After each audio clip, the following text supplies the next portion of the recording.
Anzouille. Comment tu vas? Bien, bien. Comme tu vois, je reviens. Je suis content de revoir ma petite sœur. Moi aussi. Et tu nous as laissé sans nouvelles. Tu es toujours à Paris? À Courbevoie, c'est juste à côté de Paris. Bah en fait, j'en suis parti. J'ai vendu tous mes meubles et toutes mes affaires sont là. Comme ça, tu seras facile à loger. Maman sera contente. Et tes études, tu as eu ton diplôme? Mais oui, tu as devant toi un futur avocat. Ah super, félicitations. Merci. Bon, je viens de faire 8 heures de route. J'ai encore quelques trucs à voir. Ma chambre est toujours à côté? Oui, bien sûr, vas-y.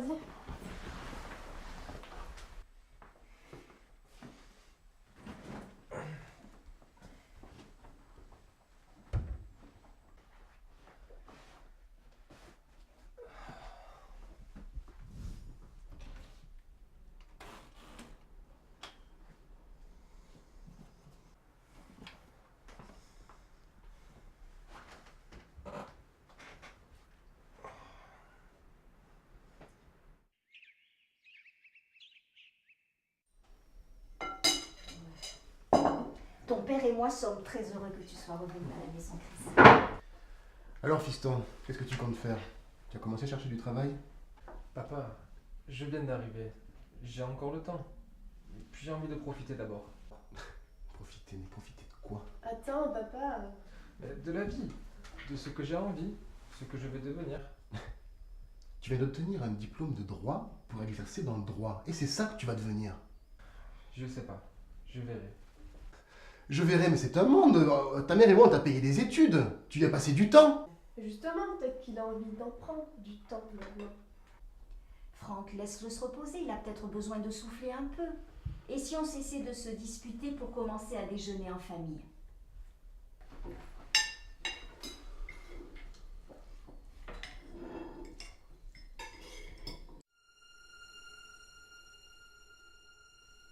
Tu sais, je suis contente que tu sois rentrée. On se voit pas souvent. Faudrait qu'on organise quelque chose ce mois-ci. Oui, il faudrait faire ça. On en parlera demain, d'accord? Et t'en fais pas pour papa. Là, il est brutal et pas très agréable. Mais quand tu n'es pas là, il dit beaucoup de bien sur toi. Je sais, Claire. Bonne nuit. Toi aussi.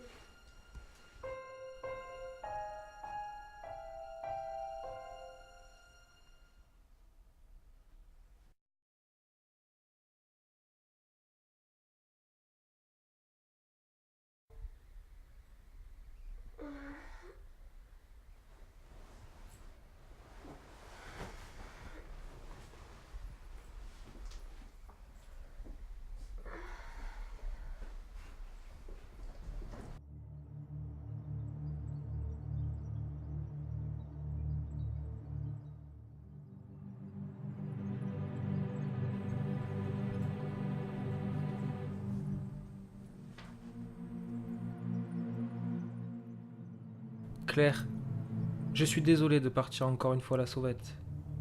Mais si je t'avais annoncé ce que j'allais faire, tu ne m'aurais jamais laissé partir seul. La discussion d'hier m'a fait réfléchir et j'ai décidé de faire bouger les choses maintenant pour moi. J'ai besoin de sortir, de voyager, d'oublier cette tension durant les années de travail sur Paris. Oublier ces disputes répétitives qu'il y a pu avoir dans cette maison. Il faut que je trouve ma voie dans ce monde. Je ne veux pas faire quelque chose pendant toute ma vie qui ne me plaira pas et que l'on m'a poussé à faire, même avec tout l'amour du monde. Je veux faire ce qui me plaît. Je ne sais pas combien de temps cela prendra, mais ne t'en fais pas pour moi, petite sœur. Et surtout, ne pleure pas, s'il te plaît.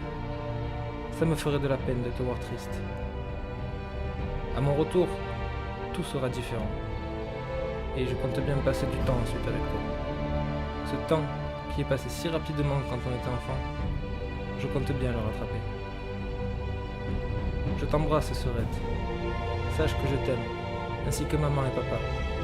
Même si par moments il y a des disputes, de la colère, vous êtes ma famille, et c'est la chose la plus importante dans ce monde. À très bientôt, petite sœur.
Cela fait maintenant 2 semaines que l'on reste sans nouvelles de Chris.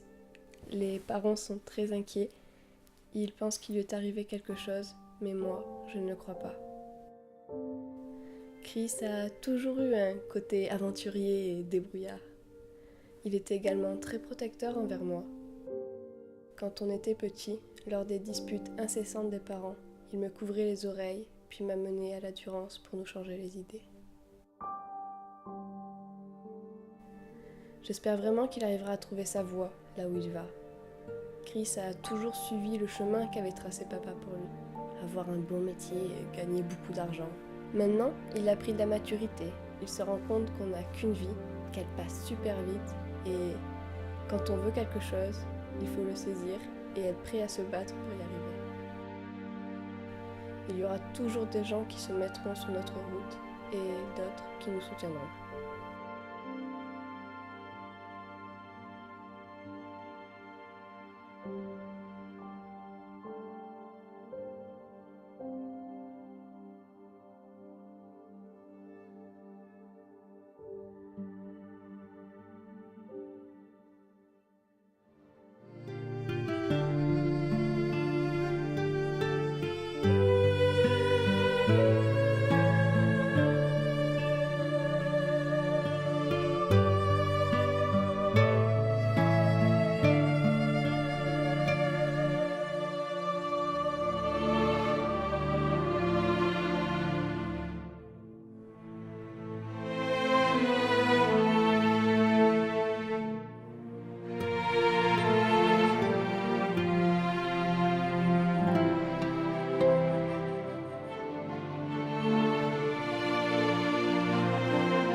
Petit, tu vas brûler si tu restes allongé comme ça. Ne vous en faites pas, je survivrai.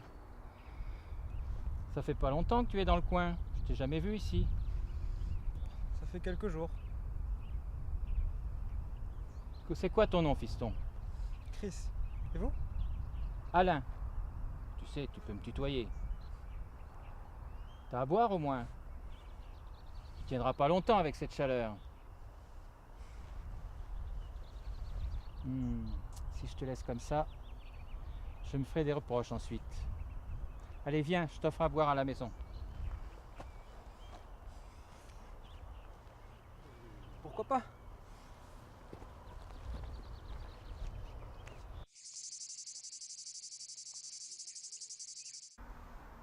Tu m'as l'air d'être en grand voyage. Tu fais de la randonnée? En fait, je voyage, mais je n'ai pas de but précis. Tu sais, tu me fais penser à mon fils. Tu n'es pas très bavard, mais autant insouciant que toi. Moi aussi, j'ai eu une période où j'en ai eu marre. Mais en même temps, j'avais vraiment envie de vouloir faire autre chose. Qu'est-ce que ça vous a donné? Vous aviez trouvé ce que vous recherchiez?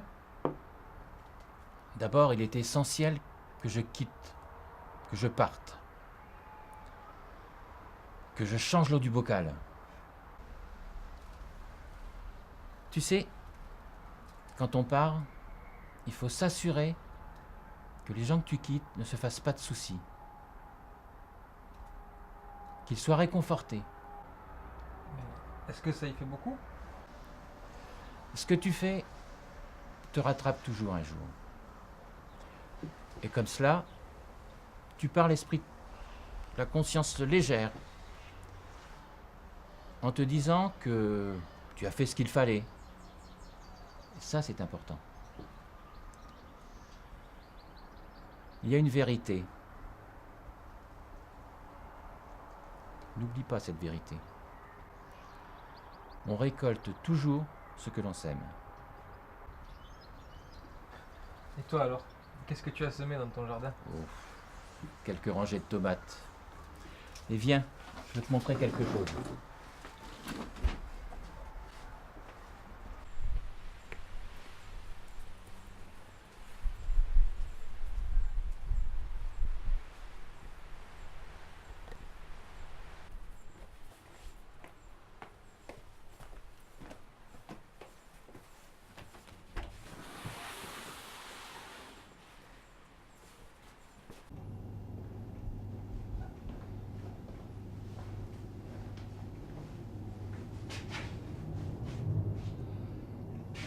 Tiens, c'est quelque chose qui m'a porté chance. Et j'aimerais, si tu veux bien, que tu le portes à ton tour. Non, je ne peux pas accepter. T'occupe pas de la marque du vélo et pédale. Prends, je te dis.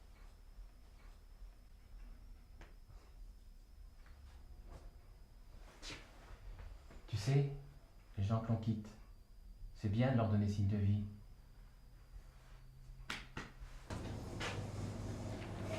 Je vais devoir y aller, j'ai encore pas mal de route à faire. Non, mais je vais t'accompagner.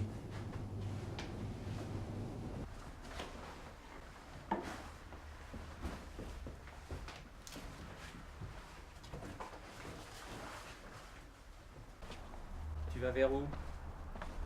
Au sud. Tiens, ça pourra toujours t'aider. Tu as mes coordonnées dedans. Je te remercie Alain, ça m'a vraiment fait plaisir de te rencontrer. Moi aussi. Et j'espère qu'on se reverra un jour. Je l'espère aussi.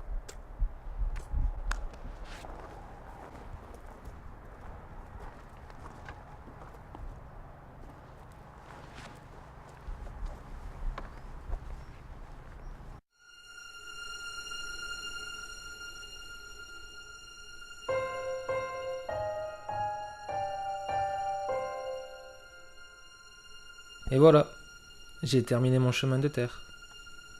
On croit souvent que quand on arrive sur un croisement où il y a deux routes qui partent, on n'a que deux choix.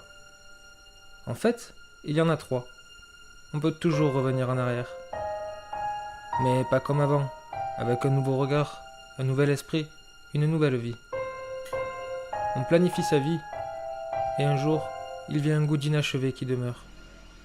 Une vision de confort qui anesthésie, une sécurité qui enferme. Alors un jour on part, on sort de sa vie étriquée, parachevée. Pinocchio l'automate se libère, il devient un petit enfant et se met à découvrir le monde. J'ai vu la nature, les paysages, les tranches de vie. Toutes les personnes que j'ai rencontrées, c'était des rencontres de cœur. Même si parfois c'était dur, le cœur était là. Ma sœur, mes parents, mes proches, c'est aussi le cœur. Qu'est-ce que je suis, moi? Je touche un peu de la liberté. Je suis heureux de ce que j'ai fait, fier de moi. Je sais mieux ce que je vaux. Maintenant, je retourne chez moi, près des miens.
Allô, oui.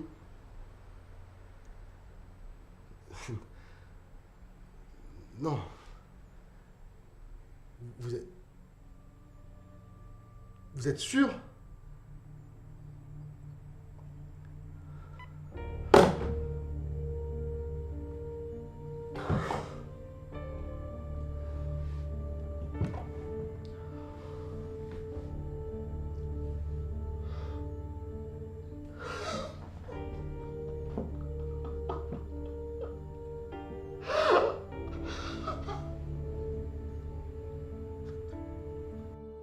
Chris est parti ce matin de 12 mai, percuté par un chauffard. Il paraît qu'il est mort sur le coup. J'espère vraiment qu'il n'a pas souffert. Mon frère, on avait tellement de choses à faire, toi et moi. Tout ce temps qui nous a été volé et qui ne pourra jamais être rattrapé. Je me demandais souvent pourquoi ce sont les gens bien qui partent toujours les premiers. Pourquoi le destin s'acharne autant sur certaines personnes. Autant de questions auxquelles je n'aurai jamais de réponse.